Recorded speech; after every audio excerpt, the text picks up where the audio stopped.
سلام سلام كرات خاتاتلتي كم يوعدكم سلام لكم. أنا سلام يا أملاك مسكن كم أنا سلام زلخو نسخمون سلام كتخوني من نير كرات خاتي بأركز همز تريو لهم نانقون بوتا قوزينا نركب سابريز حيزنا أو لخوان بوتا إنا عنا نيرنا توانا رؤستقين يا همز تريو لهم بزعبها وق وروق قلتات تاعنت كنتاتنيا عدنا ትክክለኛ ሉሉ ነገር እያክ ነግረኩም ሁሉም ላይክ ገርሁም ተወኮራት ሓዋተይ ማለት እዩ ቤተሰብ ለሁም ለሳብስክራይብ ነገርሁም ቤተሰብ ሁኑ ናይ ልምዓንቲ ዴታ ይኮን ብዛዕባ ኣብ ዓድናስ ኣየር ረቂዓ ብዓፋር ዶ ብራያ ዶ ጦርነት ተጀሚሩ ገለታት ልብል ወረታት ፌስቡክ ካብኡ ድማ ከምዚ ዓይነት ወረታት ኩረተሉ ብጣዕሚ ልጭናቕ ሶሻል ሚድያ ፌስቡክ ልፍረጅ ወኻስ ፌስቡክ ልርኢ ሰብ ኣብ ስደት ልሎ ብቻ ስለ ዝኾነ ብስራዕ ዓድና ሰብ ብዙሕ ጭንቀት የብሉ ንምንታይሲ ሶሻል ሚድያ የርእየሉ ተለለ ኩነታት ለ ብዝለለናዮ ከባቢ ልሓሸ ስለ ዝኾነ እምበይ ያው ኣብቲ ትክክለኛ ውግእ ልትፈጠሮ ወይ ከዓ ደዳብ ልትፈጠሮ ትኾይኑ ንሽተ ጭንቀት ሓድሩ ይብብል ኣሎ ዳሕናት ኮይን ግን ምንም ጭንቅል ባህለው ሊልምንታ እያም ዘለኹ ኣብ ስደት ለለኹም ንከይትጭነቁ ብርግጥ ብዙ ብዓፋር ዶ ብቲዶ ውግእ ኣሎ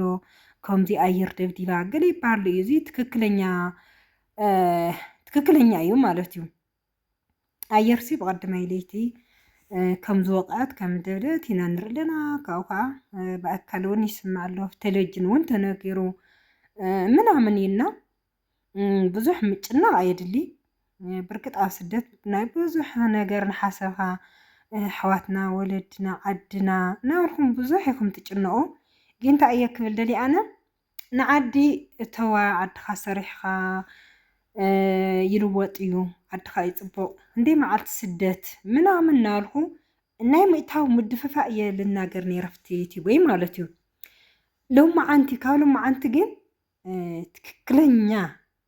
ሕማቕ ነገራት ስለ ዝረአ ኣሎ ክትመፃ ዝሓሰብክን ፅንሕ ክትብል ኣይልግባእ እዚ ክብል ተለኹ ሓደ ኣሕዋተይ ዓድና ድማ ንሓዲ ኮይና ስደት ድማ እንተርፍ ኮይና ምናምን ትብላ ትኽእል ኣይኽን ሓቅኽን ግን ንእሽተይ ክሳብ ዝረጋጋዕ በተለይ ከዝል ትመዝገብክን በቃ ኣብ ልምእታይ በቃ ኣብ ፕሮሰስ ልለኽን በተለይ በቃ ለይቲ መዝገብ እንትኮይንከን ክንምዝገብ ዓድና ንኸድ ኣምባሲ ክንውዲ ምናምን ትብላ ተሃሊኸን ምፅናሕ እያ ተዋፅእ ምፅናሕ ንምንታይ ተልከን በቃ ተለሎ ኩነታት መፍርሕ እዩ ኣውዚ ለለ ሰብ ኣታ ኣብ ስደት ቆሳነት እዩ ስለና ሰላም ብ ስለና ሰሪሕካ ምላዕ ስለ ሽግር ምናምን ኮብ ትግራይ የለ ስለ ሰላም ምንም የለ ኣብ ስደት ግን ግድን ናፍቆት ኣሎ እዩ ጭንቀት ኣሎ እዩ ድኻም ኣሎ እዩ ንዕድመ ጭራሽ ግዜ ምኻደለ እዩ ግን ሰላም ኣሎ ብቻ ከይሕዙካ ወታደራት ፈርሕ እምበይ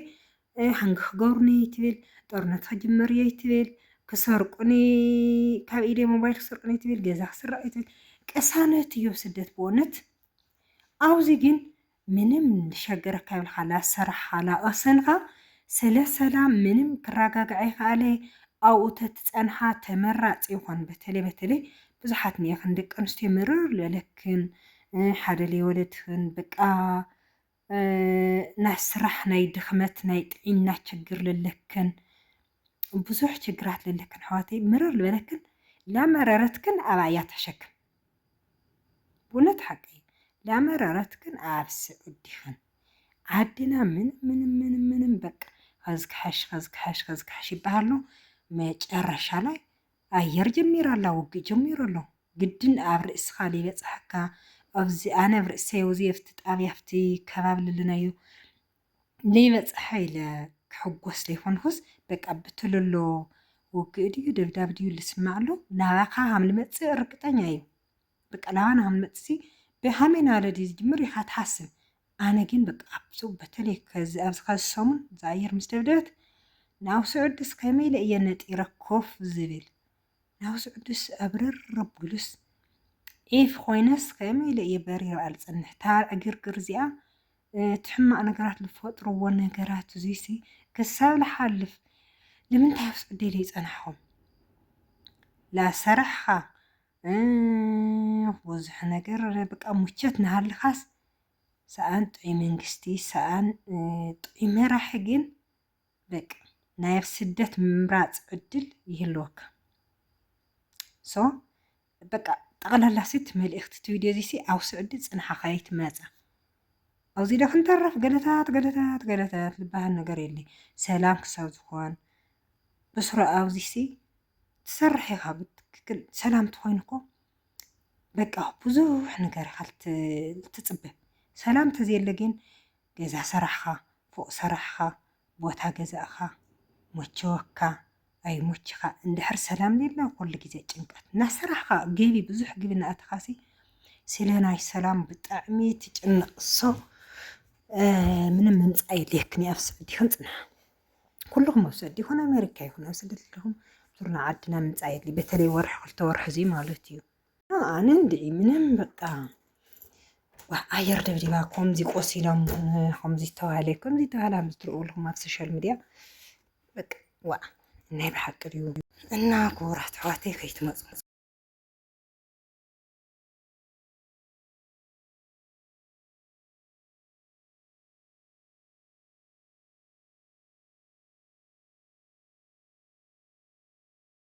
እና ክቡራት ተኸታተልተይ በቃ በተለይ ኣብዚ 2 ወርሒ እዚ 3 ወርሒ እዚ ቢያንስ 2 ወርሒ እዚ ንዓዲ ተዘይትመፃ ኣምባሲ ዋላ ተመዝገብ እንተሃሊኽንላ በቃ ኣይትኸዳ ናፍቲ ኣምባሲስ ምንም እንደ ኣነ ዝኩነታት እዚ ላሰማዕኸ ናብ ፌስቡክ የለ ዩቲዩብ የለ ዜናታት ሓደ ነገር ላርአኽንስ በቃ ሓቂ ምዃኑ እቲ ናይ ውግእ ነገራት ኩሉ ነገር ዝግበርሉ ሓቂ ምዃኑ እናፈለጥኸን ኣብ ዓመፅና ህያ ትሐሸክን ማለት ካብ ቤተሰብና ድሕና ቀይሕና ንሕና በሊፅና በቃ ካብቲ ዓድና ልሉ ህዝቢስ ሕና ደበሊፅና ኮይና ምስ ሃገርና ንበይል ምናምን ሃምትብላ ርግጠኛ እየ ግን ንምንታይ ኣውልልኻዮ በቃ ላሰራሕኻ ድዩ ስራሕ ወፂኢኻ ድዩ ኣውልልኻዮ ከፍ ኢልካ ምፅናሕስ በቃ ዓብይ ፀጋ እዩ ካብ ናርአኻ ናብ ሓዊ ናብ ጦርነት ናብ ሰላም ዘይብሉ ዓዲ ካብ ትመፅእ ኣውኢትካ ፀኒሕካ ኩሉ ኩነታት ናርአኻ ሰላም ምዃኑ ዘይምዃኑ ተትመፃእ እየ ዝሕብረልከን ኣሕዋተይ ኣነ ንባዕለይ በቃ ሕጉስቲ ኮይነ ዓዲ ኣትየ ኢለ ስራሐይ እናሰርሑ ሃም ደስታይ ሃም በቃ ደስ ሃም ዝበለኒ ፅቡቕ ናብራ ላነበርኩ እናሃለኹ ብታ ናይ ሰላም ብታ ናይ ዕግርግር ብታ ናይ ጦርነት ምክንያት በቃ ንምንታይ እያ ኣብ ስደት ኢለ ይፀናሕኩ እንታይ እዩ እዚ ካልኣይ ጦርነት ካልኣይ ኩናት እንታይ እዩ ዓመት መሊእኻስ ንምንታይ ኣብ ከምዚ ደረጃ ዝበፅሐኹስ ኣብ ዓደ ፅንሕ ምበልኩ ትብል ሌላ ሓደ ግዜ ለ በቃ ሰበይ ዝኾነ ክኾን ህዝብና ዝኾነ ክኾን ኣነ ይበለፅኩ ካብ ሰብ በቃ ምስ ኣሕዋተይ ምስ ወለደይ እናረአኹ ዓይነይ ኩሉ ነገር ክሕልፍ ይደሊ ትብል እሞ በቃ ካብቲ ናይ ቀድሚኻ ዝስብ ድያ እቲ ናይ ቀድሚ ዝኻቲ በቃ ሰብ ክነግንዶ እዛ ኩላይ ውግእ እዛ ኩላይ ደብዳብስ ሰብ ክነረክብ ዶ ምናምን ኣለና ትጨነቕና ተመስገን ብዙሕ እውን ሞይቶም እዮም መናእሰይ ኣሕዋትና ብዙሓት እውን ሃም ዝሓሰቡናዮ ሃም ተጨነቕናዮስ የኾነ እምበይ በቃ ዝነበረ ኩናትስ ሰብ ክነግኒ ኢልና ኣነ ንባዕለይ ብስሩ መን ኢና ክነግኒ በቃ ከምዚ ተደምሲሱ ከምዚ ዓዲ ተደምሲሱ እናተባሃለስ መን ኢና ክንረክብ ኢልና ብዙሕ ጭንቂ ነይሩና ከዚ እውንስ ካብኡ ገደይ ነይሩ ኣብ ስደተይ ምፀናሕኩ እስኻትን ዶ ዚላ ሰማዕኸን እልትምዝገባ ለኣምባሲ እልትመላለሳ ስለ ናይ ኣምባሲ ትኩረት በቃ ጠጠው ኢሉ ይፅናሓልኸን እየ ልብል ኣነ ሓፍትኸን ብዙ ውግእ እናተጀመረ ብዓፋር ክልል ብራያ ብግዛእ እናተደብደበ ውግእ እናሃለየስ ባዕልኻ ናብ ሓዊ ምእታይስ ወይ ቀዲምካ ኣቲኻ ትፀንሕ ነርካ ወይ ለምፅናሕ እያ ከዚ ተመራጭ ተጋግየት ኮንኩ ይቅርታ ስለናይ ውግእ ወረ ኣነ ይኹን ኩሉ ነገር ኣለኩ ኩሉ ሶሻል ሚድያ እኒኦ ግን ኣነ ሃምቲ ፀንሓ እየ ለመልክት ኣለኩ ክቡራት ኣሕዋተይ እና ናይ ልማንቲ ዴ ዝመስል ለው ንኾነ ቦታ ጉዕዞ እናኸድና ኢና ከም ዝብለኩም ሰፕራይዝ ዳገዛእና ክዳውንቲ ነብፃሕና ኢና ልትደልያ ለኣዝዛና